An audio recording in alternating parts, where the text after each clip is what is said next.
In the meantime, at the Roundhouse, public safety, check. Behavioral health, check. Lawmakers are crossing off some substantial issues from their must-do list this session. State lawmakers gave their final approval on a public safety package and behavioral health reform plan over the weekend, sending both of them to the governor's desk for her signature. So what will lawmakers tackle next? Well, let's check in with Griffin Rushton, who has been covering every moment of the session for us. So, Griffin, what did lawmakers work on today?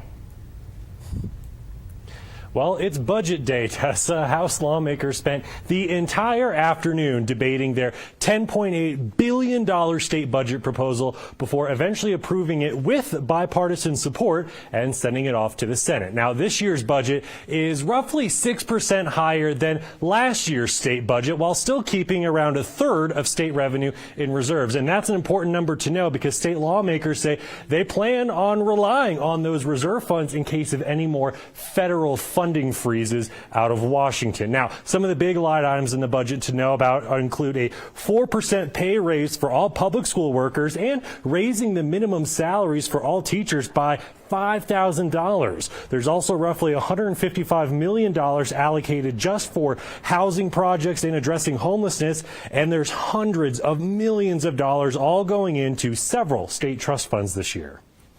Not only are we able to prioritize and make new investments, we're able to pass on and give future legislatures the ability to continue making new investments.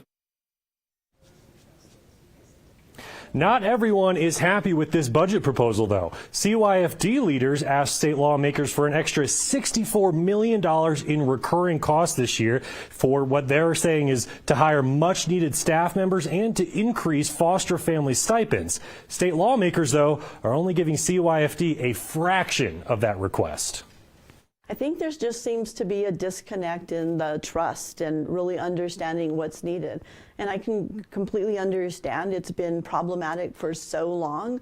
And I think they've heard a lot of things over the years that are going to get fixed and they haven't seen that materialize. And so I think there's a lack of trust in getting that done. But, you know, some of these problems we really can fix if we get the appropriate staffing levels in there.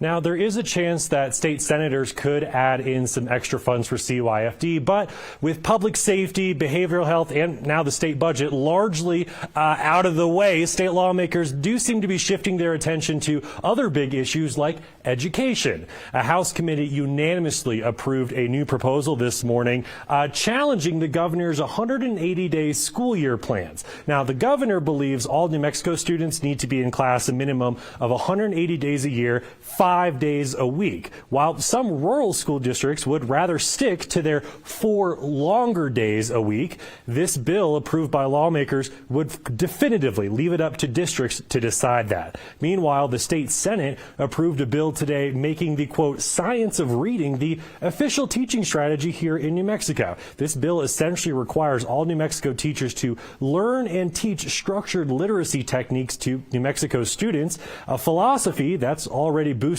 reading scores for many New Mexico students. And we also quickly want to mention that a bill increasing New Mexico's alcohol taxes also cleared a key hurdle today. So that one, we can tell you, is also moving forward. Tessa, Trevor?